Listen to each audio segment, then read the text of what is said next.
Is empathy ever enabling?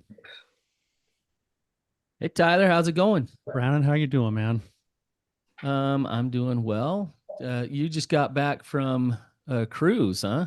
I just got back from the cruise. The ground is still shaking underneath my feet. I feel like it's the weirdest thing to know that I'm on solid ground, but to feel like I'm moving all the time. But Isn't that weird? I That's know it's so just, weird. I and hate that. I've been thinking so much about we're going to do a whole episode on it probably about just perception and what we think reality is because it feels so real to me that it's moving, but I know it's not. Oh, there's Um, analogies everywhere. yeah, yeah, Sometimes the ground feels like it's shaking, but it's actually pretty stable. yeah. But yeah, no, first things first, it's actually my anniversary today. So I just wanted to throw a shout out to my wife, even though she never listens to any of these things. I I've been with my wife for 24 years. It's been a wild ride. It's been an awesome ride. She is an incredible person, and I just want to throw a shout out to my wife and say that I love you and thank you for the journey that we've been on together. It's been an amazing journey, and I'm looking forward to the next 25 years.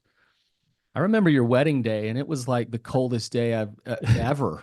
It was freezing It cold. was freezing, Yeah, but it was beautiful. It it was was wonderful. beautiful. Yeah. Yeah. That drink we had of the wedding day, it was like that crystal clear, like it was good stuff, but I You drank remember, way but too you much remember of it. better than me, man. My Oh, brain was spinning. well, yeah, hey, yeah, you So had something on your mind. yeah. So, um, I want to say before we get going, this is our first show live on YouTube. So welcome to everybody joining us on YouTube. Um, and I just want to say, one, our guests today are really special because they're really courageous to come on and do this with us. Um, but feel free to leave comments, and you can put comments down below, but you can also chat to the side. Um, if you haven't subscribed to our channel, please subscribe to our channel. And Tyler and I are doing this little thing where, Tyler and I usually are pretty much on the same page, but we differ a little bit, or we say things differently to try to help our guests. And we're brothers, and we got to know who's best. So if you like Brannon, put Team Brannon in the chat today. If you like Tyler, put Team Tyler in the chat today. All right. So, um, I've already put some ringers in, Brandon. I've tried to invite all of my groups. I know I run more groups than you do because you're semi-retired. So I've told them, please come to the live show and put Team Tyler in just so I can win the first day before the rest of everyone else finds us. I'm glad you admitted that beforehand. So you just undid it all. Um, but this is awesome. We have Bryce and Wendy here with us today, and just really appreciative that they're here. And you guys, welcome to the show. It's good to have you. Thank you. Thank you. If you could give us just a little bit of what's gone on with you guys, and tell us your story a little bit, and then just ask any questions you have. You want me to go for it? Yeah. Okay. We'll just kind of shoot from the hip here. We are a product of infidelity. I was married, um, had an affair with Wendy. Um, well, that goes back a long ways, but since then, obviously got divorced, and she and I came together shortly after that. And it's been now 7 years, close to it, that we've been married.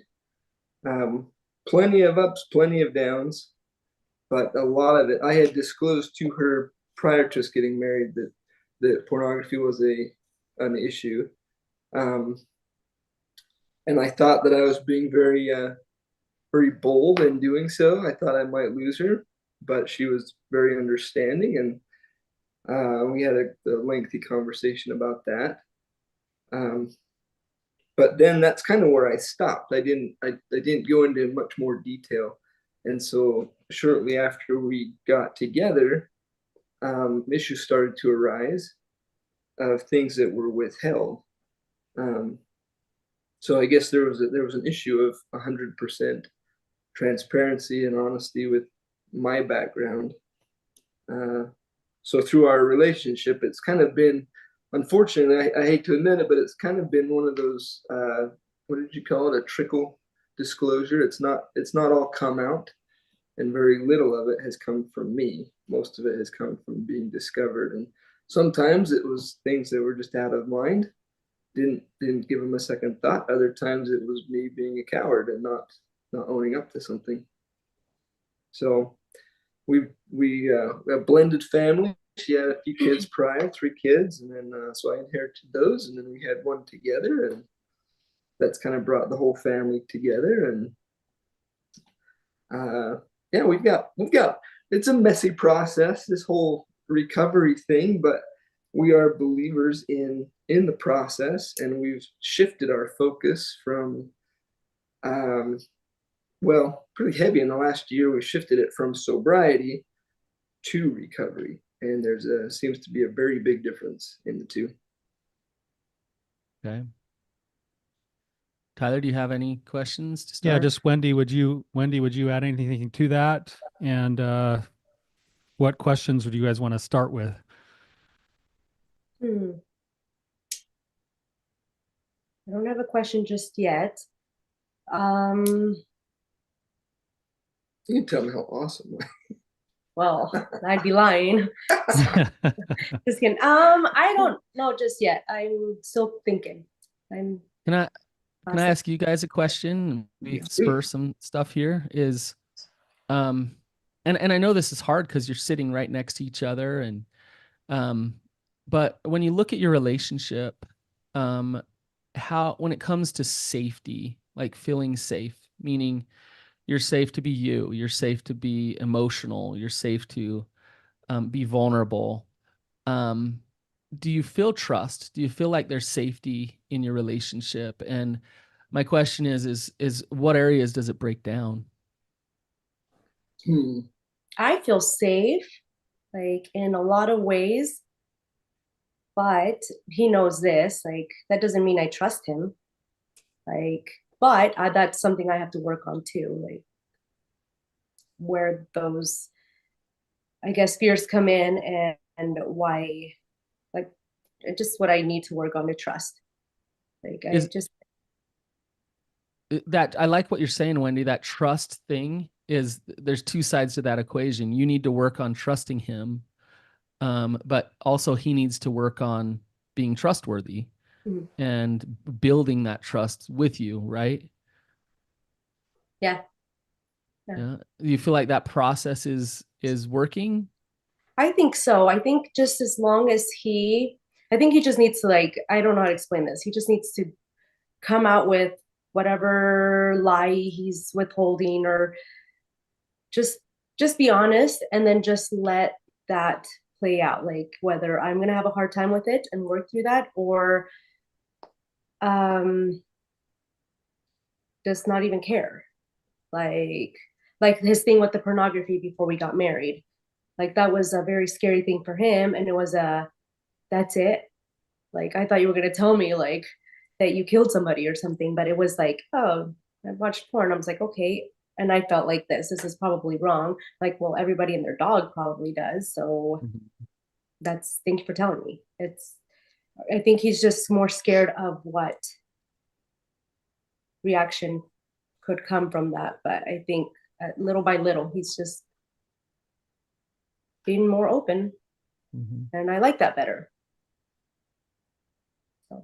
What breaks it down? I guess, I'm wondering about that because Brannon, you're talking about the one side of trust, which is, Wendy being able to trust Bryce, and how's that going on his side of restoring trust with Wendy. But there's also another piece of this that doesn't get talked about very often, which it sounds like we're starting to touch on a little bit, which is Bryce. What has prevented you from actually being open and self-disclosing in your relationship with Wendy? And why haven't you trusted her?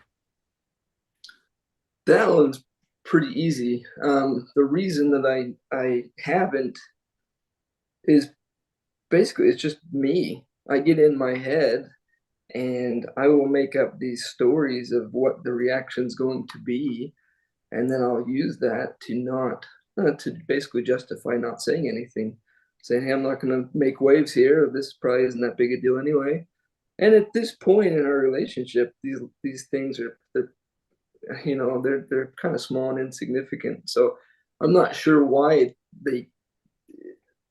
it's still a struggle at times. It's getting better, because I've kind of decided to basically let the chips fall where they will, fall where they may, and tell her, let it happen. And the hardest thing for me is I like things to be fixed quickly. And so when I've come out with something and she has her right to a reaction and emotion, sometimes I go into a panic mode thinking, oh no, like she's going to leave me, the relationship is over, I'm going to have to get a new place, all this kind of stuff. And it just spirals from there. But lately, in the last several months or a year or so, it's been more just come out with it, let her have her space. And sometimes that takes an hour, sometimes that takes a couple of days. But it's been getting better to trust her to hold something when we actually do come back together and revisit it, rather than letting it sit out there and fester, if that makes sense. So if you oh, go ahead, Tyler. No, just to clarify really quickly then. So what I'm hearing you say, Bryce, is that it hasn't necessarily been a lack of trust in Wendy as much as a lack of trust in anyone, and especially her, because you're afraid of losing her. And so you've withheld information from the past because you're afraid of her then deciding not to be with you because it's tied to your shame and your brokenness, and she wouldn't want to be with a guy who's had those things in his past or done those things. Right. Has there ever been, and maybe there's another piece of this, is that maybe in the past when there has been disclosure, when you finally had the courage to be the honest guy, and then her response has been one of like, that's still painful for me, that still hurts, like ouch, like whatever else it is, there may have been a response inside of you that almost reinforces the old belief, which is, oh, I shouldn't have shared anything.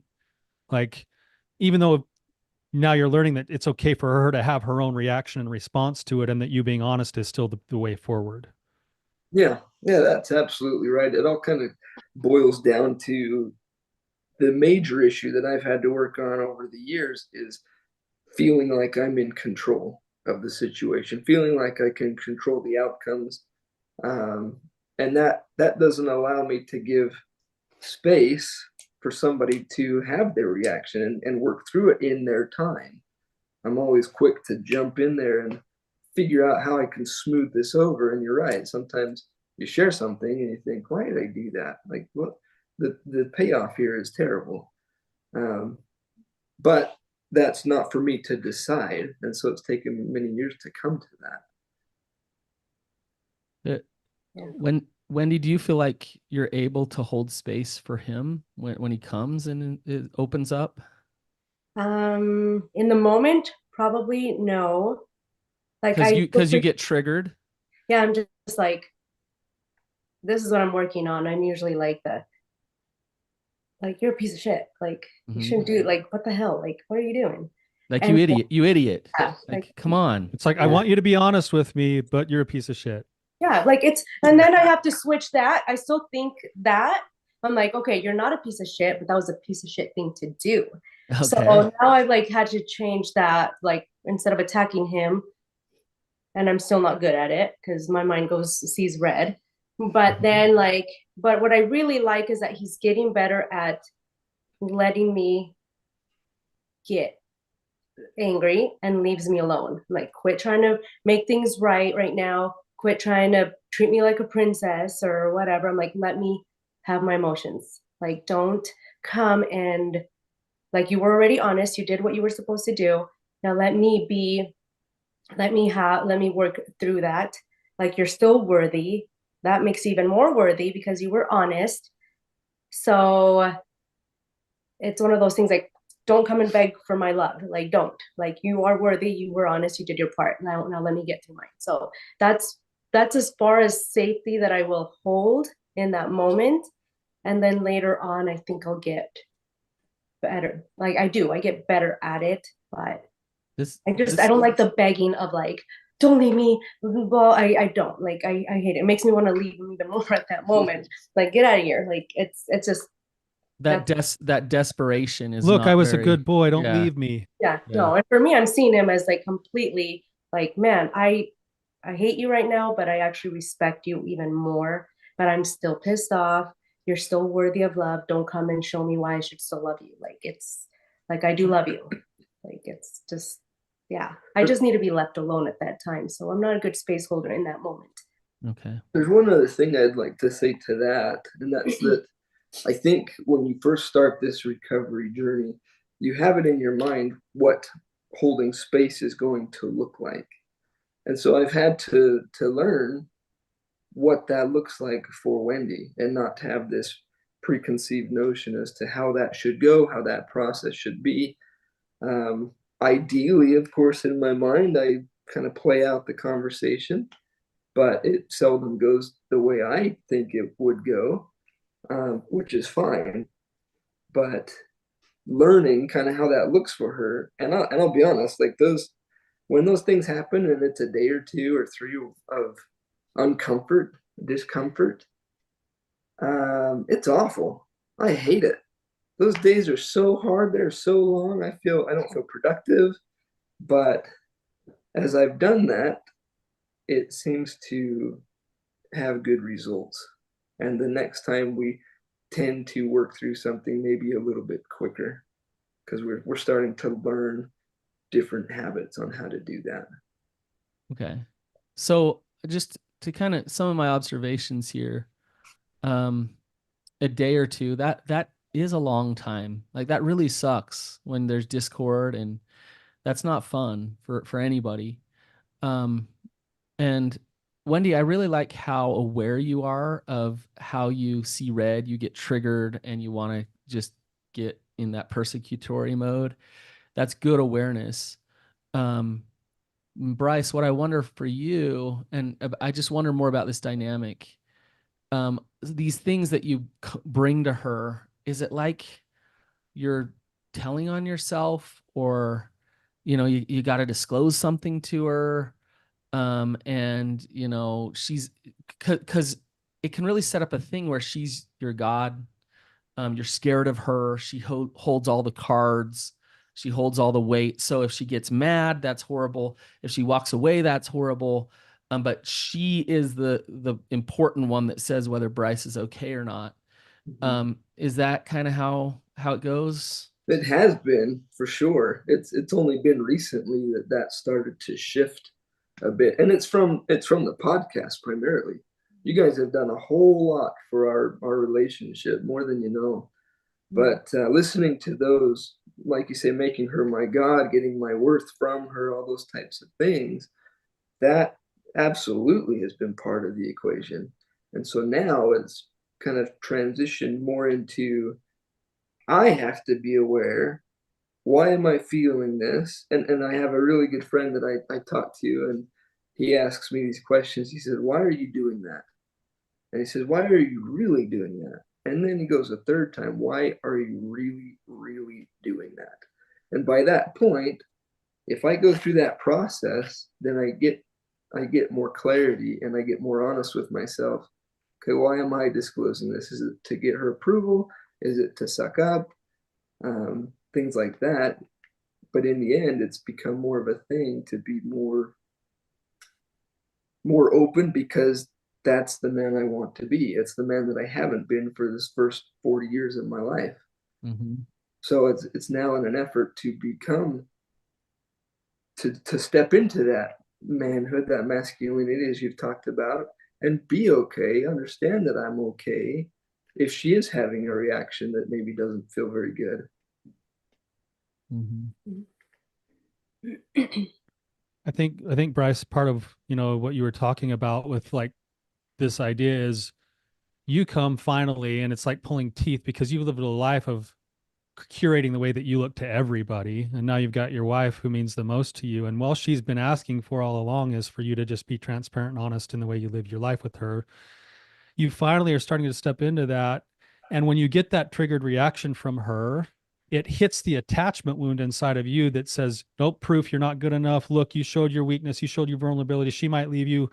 And so your effort to hurry and fix it You know what she was saying, like you're all of a sudden bringing home flowers, or you're here like over pursuing her or whatever else. And she's like, gag me with a spoon, like get away from me, give me space.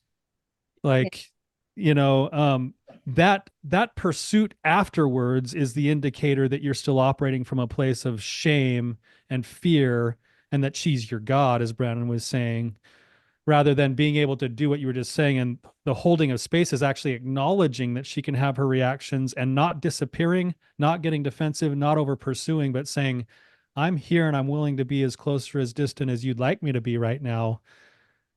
And it's scary for me because I'm feeling all that stuff churn on the inside. But that's why the individual work of recovery matters, because that shame resiliency is what actually allows you to then step in and hold that space with empathy.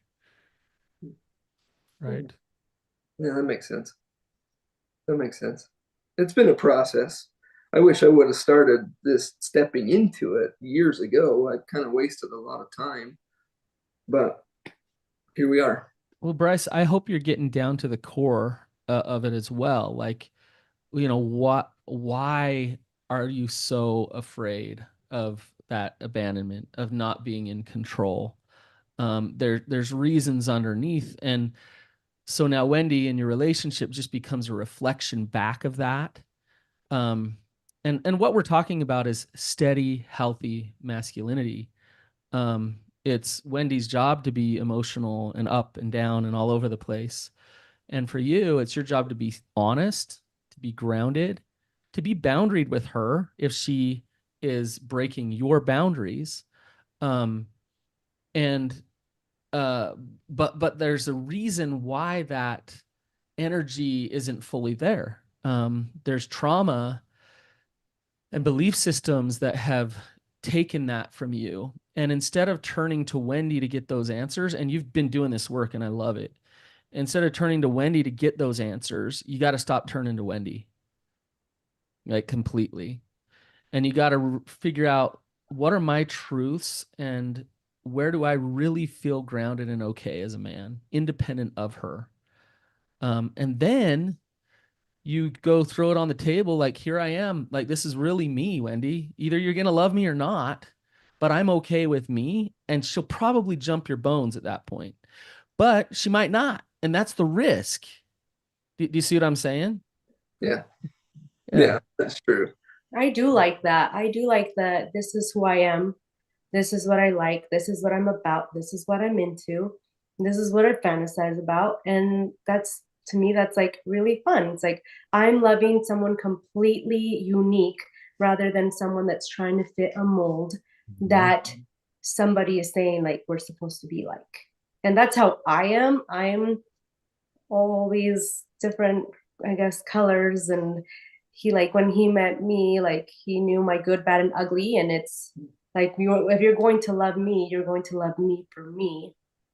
And like, that's what you get. Like, I mean, obviously I'll grow and stuff, but I want to love somebody that's unique, not a mold of what I've had in the past. Well, So. Wendy, what you're saying is like, and this is across the board for everybody, you can't really love somebody unless they start showing up authentically. And somebody who is trying to use someone else to know who they are, isn't showing up authentically. And so, Bryce, when you're coming to the table now and you're being more honest and you're being more grounded, it's like that's attractive. When you're coming to the table desperate, and Wendy said this earlier, like, please don't be mad, please, like that is so unattractive. It's like, hey, that's not a person that knows who he is, and I don't want to be close to that man, right? And I hadn't considered that until you guys said that. And I thought, I don't want to show up like that. That's the opposite of what I'm trying to accomplish here. So that was really helpful. And I think, just to put a plug in here for the retreats, the Rising Sun, that was an incredible experience. And I walked away from that particular experience feeling this strong pull to be authentic. Say, this is me, this is who I am. And unfortunately, I'll admit that at my age, I sometimes don't fully know who that is. I'm still at this point, I'm probably doing what I should have done in my early 20s, trying to figure out, okay, who am I? What am I about? So here we are all these years later and going in that direction. It feels much better, but it is scary. It's intimidating. Bryce, can I give you a hint here? And Yeah. this goes for all of us. Who you are is not what was given to you that you should be. Right. You understand what I'm saying? I do. And some of the things about you that are in your nature and just natural actually conflict with the systems, with the shoulds. Yeah. And that's where shame really starts to thrive, of like, I'm supposed to be this way, but I don't fit that. So I'm going to act like I'm this way, even though I'm not. I'm going to live in secrecy, and I'm going to like live in shame. Mhm. And if people really knew me, they wouldn't love me. And then it's like, oh shoot, Wendy got a glimpse of me. Yeah, yikes, she's not going to love me. Right. Right. So you and who you are is lovable, and you are unique, and that's independent of everything that you've been told that you should be. There's an interest. Yeah, go ahead, Wendy. Oh no, you do. You No, go ahead, Wendy. I was just going to ask, while he's regaining, well, this is not for him, like what I've seen when a man is trying to start, I guess, regaining that masculinity, or being honest and saying, you know what, like, I know this has hurt you, but this is also me. There's still, this is why I probably should have waited, because I can't even really, it's like where they're, It's still hard. Is that like, what you're saying? so hard for women, like, to hear it or accept it, and then like the men will take it back. Like, well, we're saying like, oh, I want a man that's so honest and this, like, do we really? Like, because then we're judging them or making them feel awful for who they are. Or we say something like, oh, my whole life has been a lie. Like, I thought you were this way. Or why can't it be like, okay, I know that I said this, but now I'm showing up like this is really me, actually. Now you can choose to stay or go. Like, so do we as women really want that? Like, for a man to be really honest and say, this is who I am, this is what I like. Like, that's where I'm trying to figure out where that space comes in, or that empathy. Like, okay, I know that this sucks, but like, I'm trying to show up this way now. Where's like, does that question make sense? Totally. Okay. It's a big question for you to ask, and I imagine that a lot of people listening right now are having weird emotions go through them with you asking that question. But I actually think you're onto something there. What do you mean weird emotions? Like what Wendy just basically said in her question was, as a betrayed partner, I say that I've always wanted honesty, but if my reaction is so horrible when they're honest, do I really want the honesty? And are there other women right now who have been betrayed, who are listening to this, who actually would maybe agree with Wendy's saying, and saying, if I'm honest, a part of me doesn't really want the truth, because the truth would lead me to have to make decisions that I'm not quite ready to make yet. And that's uncomfortable to have to stir in that. But what it brings up is a principle of truth, I think, which is that the best way forward is getting to a place from the truth of where the truth is at eventually. We have to be able to do that. And what you guys have been describing really well, actually, it's been kind of a gift I think you guys have brought out today, because this is common in a lot of couples that we work with, at least me, Brannon, I'm sure you see the same thing, is this is the paradox. What you just identified, Bryce, you're stepping into now being authentic while realizing that your wife may be triggered by your authenticity now because you haven't been. And some of the things that you've done are things that are abhorrent to her. And so she's naturally not going to like that you've disclosed things that she doesn't like. But now that there's space, she's also saying it's attractive to me when Bryce can still tell the truth and hold his shape and give me space to have my feelings. That's actually more attractive, and it builds more trust, even though her reaction to you is telling you something different. And that's the paradox that you have to step through over and over again to have that practice of saying, whoa, okay, I can't take I can't take Wendy's reaction to me personally. I've got to wait for the aftermath when the drama comes down afterwards and she comes back later and is like, I still don't like what you did. I'm really glad you were honest. And that sucked. It hurt. What you said hurt. And then you can say, I know it hurt. I wish I could take it back. But it's okay that you feel the way you do. Right. It's in the aftermath that there's trust now and even connection inside of that. If you guys can ride the wave of your fear of losing control and her then being able to have her own feelings. It's like I picture this. I use this all the time. Brannon used the definition a long time ago in our podcast of integrity as being able to hold your shape under pressure. Wendy's now saying when Bryce holds his shape under my pressure, especially when it's the pressure that my reaction that I can't even hardly control because I just see red, when he holds his shape, it feels safe and he's more attractive. She's saying this to you now with a clear mind. And in the moment of the heat, she and you are neither in a clear mind. And so you have to be able to hold on to that and ride that back down until there's clear minds again that can prevail. That makes sense. We're talking about two different things. So your question, Wendy, and everything Tyler just said, one is a foundational piece to a relationship. It's a principle that you live. And that needs to be there. The other is a trigger. So let me give you some examples here. Let's say my wife walks by and says, "Hey, do I look fat in this? Should I be honest? Like, should I be like, what should I say in that moment?" It's a tricky one, right? Let's say you don't like it. You don't like what she's wearing. And she asks you, "Hey, yeah, do I look fat in this?" does my butt look big in this or something, right? What should I say? Wendy, what should I help me here? What should I say? What would be helpful? Well, I know when I ask Bryce, does this look good? And he's just like, oh, that looks so good. I'm just like, you're a freaking liar. just tell me like, and now he's better at it. He's like, oh, I'd rather you wear high heels. I'm like, oh, thank you. Yeah. Look, thank you. Rather than like, tell me like everything looks good. And like, oh, now I can't trust you because. So for me, for me to build trust with my wife, I need to be willing to disappoint her, like massively, to let her down. Maybe even she'll get angry sometimes or upset. And there's no way around that. Like it's kind of a beautiful thing. Now I don't go out of my way to try to do that, but the example I always give is if she made a meal that I hated and she asked me like, is it good?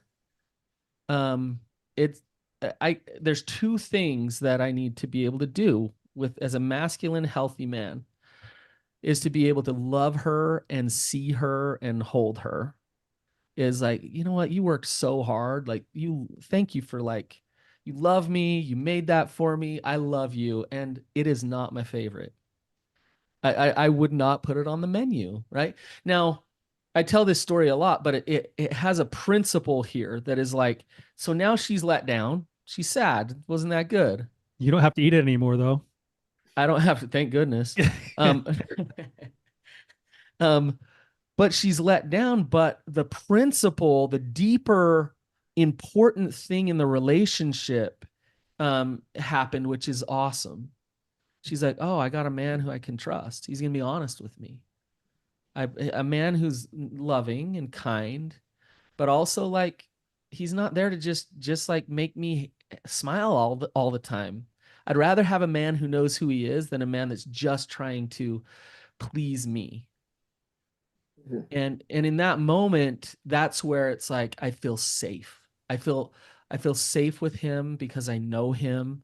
And even if it's hard, he's going to be honest. That's what you want to create in your relationship. So Wendy, back to your question. I love your question about, is that what women really want? The truth is healthy women do. And women who are struggling with a lot of their own triggers, sometimes the trigger is so overwhelming when he is honest that they can't stay in that relationship. It's so difficult. And that's where that friction point is where good therapy happens. Of a therapist can help you hold that space of like, let's work through, you're not going to die from this trigger and you're not going to die from being honest. And you guys can actually start to navigate and create some connection and understanding from this really hard topic, this really difficult thing. And that's where the beauty of the relationship really starts to come together. So There's something that's kind of rattling around in my mind here, and we were stuck for a long time. We wanted to get to this point where traction was starting to be gained, but we just kind of felt stuck. And finally, I think, I don't know, I'm not sure if this will be helpful for anybody else, but finally what got us over that hump, that cycle, was actually doing something together that made us both, it forced us both to be very vulnerable. And that kind of kicked off that trust. It gave us somewhere to start. And then from there, it's been a lot easier to be open and honest and things. But anyway, if that helps anybody, I don't know if it does or not, but it took putting ourselves in a situation where you have no choice. You have to be vulnerable. And if you aren't, the other person's going to know. Okay. Yeah, in Paris. Well, I'm trying to figure out, like, if that was us putting ourselves in a vulnerable situation. Maybe it was, I guess. It was more, I felt like I was putting him in a vulnerable situation. Just like, come on, like, let loose, be real. Just, I don't know, maybe. But it got things moving. And that was the part that I couldn't figure out how to get out of this cycle. And there's times where I'll still fall back into that, but it's like I say, we're starting to learn different habits, different methods, and they come to mind a little bit quicker, which is helpful. I have a question. yeah. I was reading this question. Can you explain it? It says, can healthy women want different things though? Are we allowed to do this? I'm sorry. Or does it generally look one way? Like, what does that mean? Like, So Wendy's actually reading one of the live chats that are going on, and I actually just responded in there. But since you asked, let's talk about it for a minute, because what Brannon said is, for a healthy woman, they're not gonna. An unhealthy woman will not want the truth, possibly because the truth will then, whatever. I don't know exactly how you said it, Brannon. And then the question came up here was, well, could a healthy woman want something different than that? And my response to that was yes. Like, the thing is that a healthy woman then gets to make choice based on reality when she's with a partner who's being honest and authentic with who he is. So I know for a fact in my relationship, if I were to go home and say, hey, babe, the guy that I am is that I actually feel like we should have an open relationship. And I'm going to go do that. And I'm going to pursue those things. And it's okay for you to be upset about that. I'm still here, whatever. My marriage is pretty much over. Like, because my wife's values aren't going to line up with that. And she's going to say, I'm not in for an open relationship. I believe in fidelity in marriage. And so her being healthy would then also mean her making her own choices, owning her own choices based off of her values. So I don't know if that's speaking to the question that you were asking, Wendy, or not. Yeah, I do got to say to that, like, let's say, and this is maybe out there, but let's say an angel came down, Tyler, to you and said, you must have an open relationship. Okay. So you're opening a can of worms, Brannon. It was obvious from God that that's what you need to go ask your wife for. Okay. Okay. So it is the truth for you. It is so resounding the truth. And you know that she'll probably leave you if you go tell her that. Yes. So then what should you do? I should be honest, keep my integrity, lose my wife, and start a new life. If that's the truth. Right. And so that's why Right. But this- I shouldn't string her along and pretend I'll want to hold on to this relationship and tell her that I'm going to do things that I'm not going to do and then go and live my truth in the background. I should be living my truth up front. yep. And that gives a fair opportunity for my partner to then make her choices based off of the truth Uh, that she's living as well. A healthy woman will always want the truth. So like, if will she not want the truth if now she can still leave you, she could She still divorce you, she would she want the still would truth. want the truth. It would crush her world.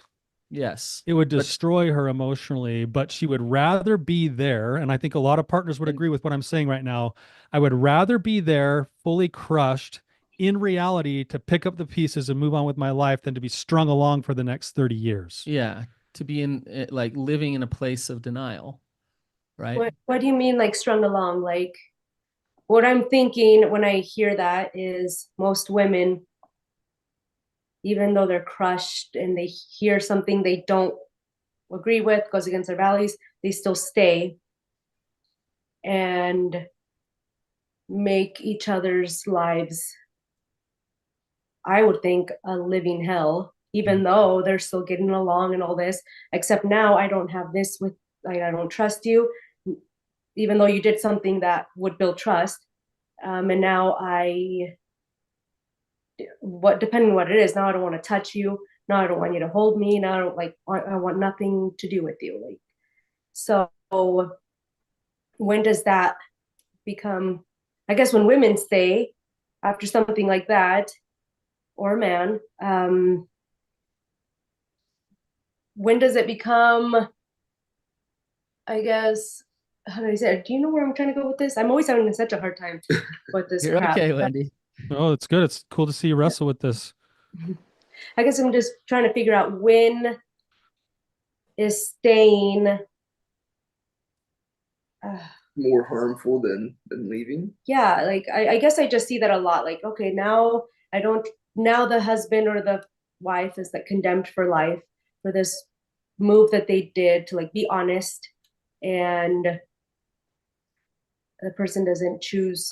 Wendy, I think the answer to that is both partners need to be honest. So like, and when the dishonesty breaks down, that's where the suffering happens. That's where the hell happens. So like, if I go to my wife and I'm honest and I tell her stuff, and she is like, well, I can't divorce him because the kids and because of money and because of all this stuff, but like everything inside of me is telling me I'm not supposed to stay in this marriage after he told me that, then she's going to be stuck. And when she's stuck, that's where the hell starts to happen. If she faces a hard reality and is honest back with me, we both get unstuck. And we got to walk through the misery to get out of hell. It sucks, but at least we're both being honest and we're both moving forward. Now, we're using extreme examples that lead to like divorce every time. And this principle holds true with smaller, more like benign things of like, if Wendy goes to Bryce or Bryce goes to Wendy and says, hey, I want to tell you this thing. I think this, or I would like that, and it triggers and it's like, whoa, but it doesn't break a value or a principle that's like, I got to divorce you now. It's like, ooh, that's uncomfortable.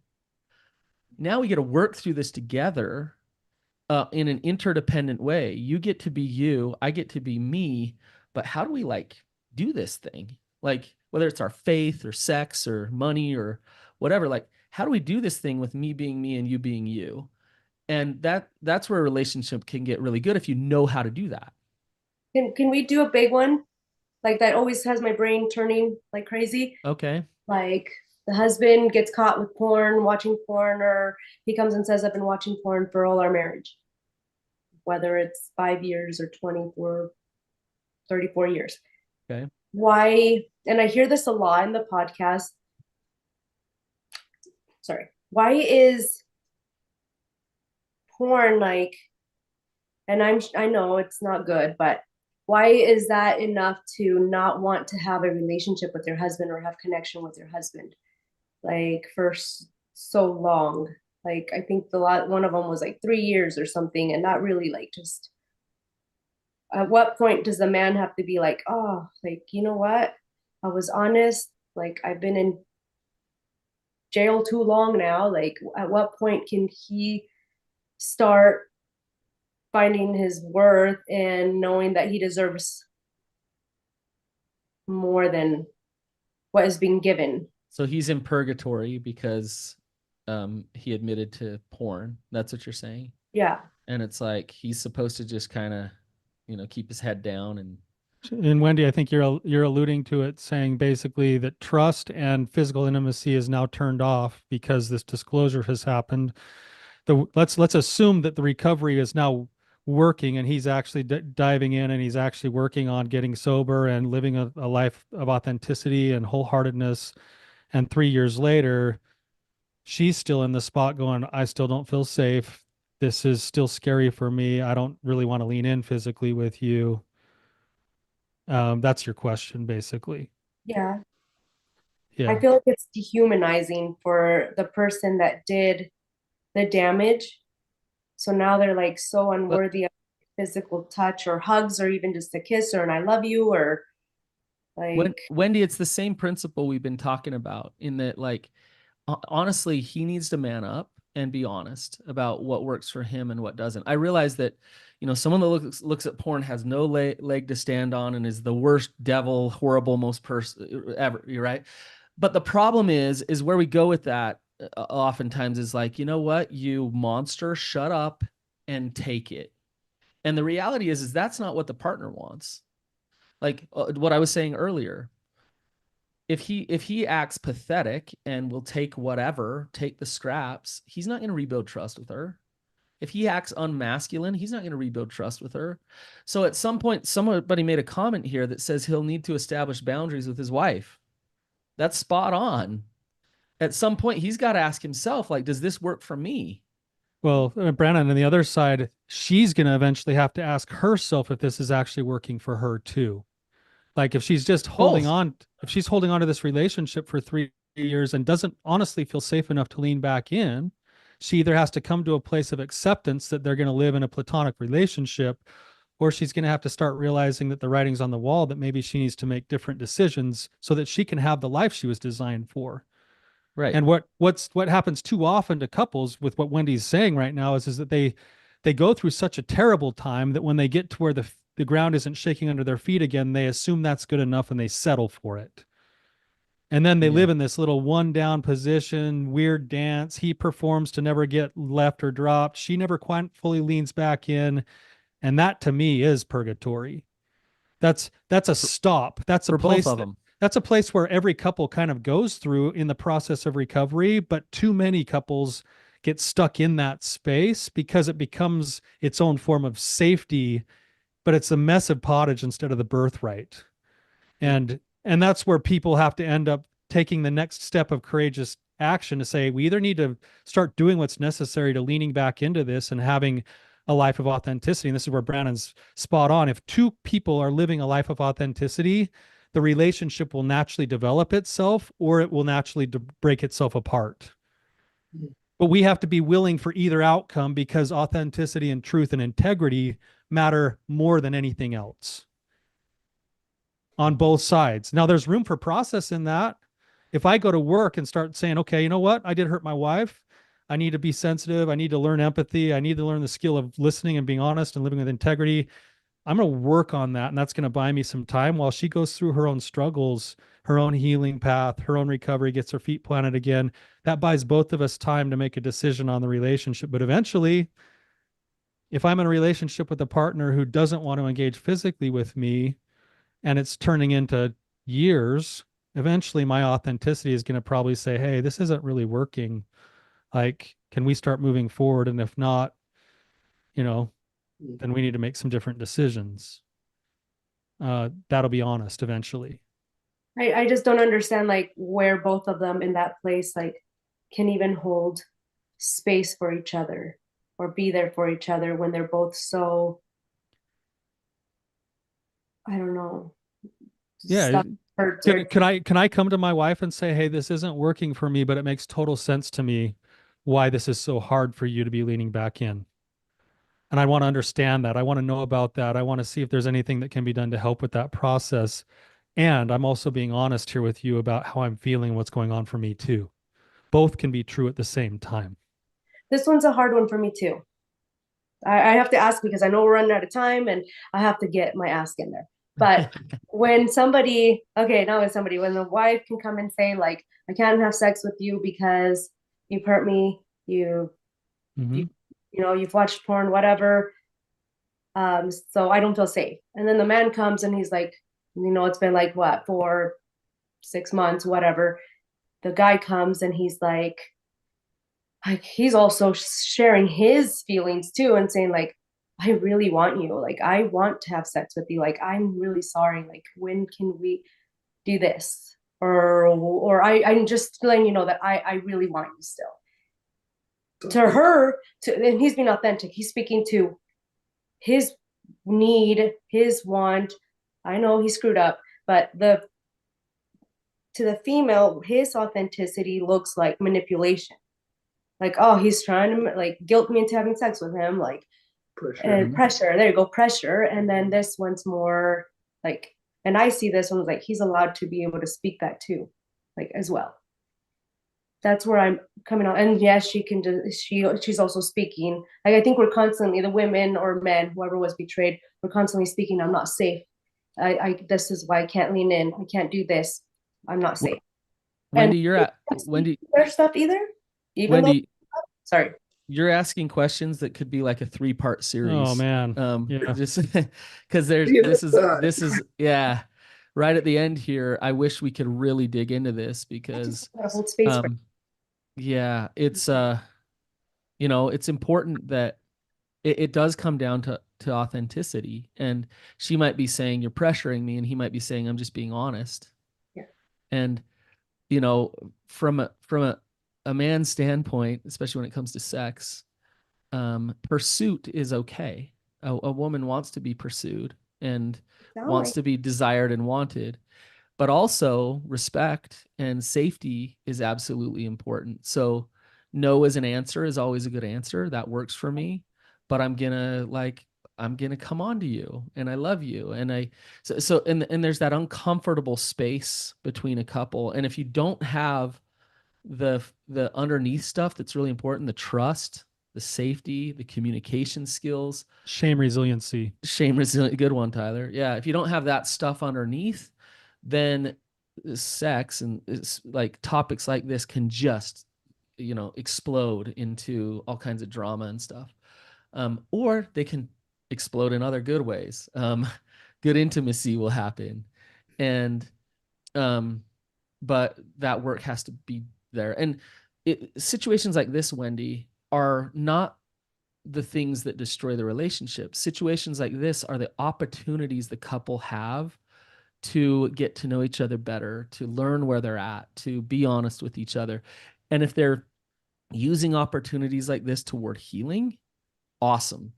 If it's getting worse and worse and worse, then something needs to change. So I just tried to get as much as I could in there right at the end here, Wendy. We are out of time, but this is something that we would love to talk about more. It's a great question. You guys are awesome. Thank you so much for coming on. We'd love to have you back sometime in the future if you guys are willing and it's helpful for you. But yeah, thank you guys. You guys are great. We know you because of the retreats and everything else. And I think I speak for Brannon when I say this, that we love both of you guys a ton and we appreciate the work that you're doing. To those of you guys who are actually listening and participating online with the live, you know, thank you for your chats, your comments. We love having you here. So you know, we're going to be coming back live in just a couple of minutes with another new guest. For this first week of going live on YouTube, we're actually doing 6 episodes this week for the people who are attending live. So there'll be another one here in just a couple of minutes. There'll be 2 on Wednesday and 2 on Friday as well. So we love having you guys here. Thank you guys for your comments, your participation. Thank you for listening. We love hearing from you, and it's our guests that make the show. So thank you. Thanks, guys. Thank you, guys.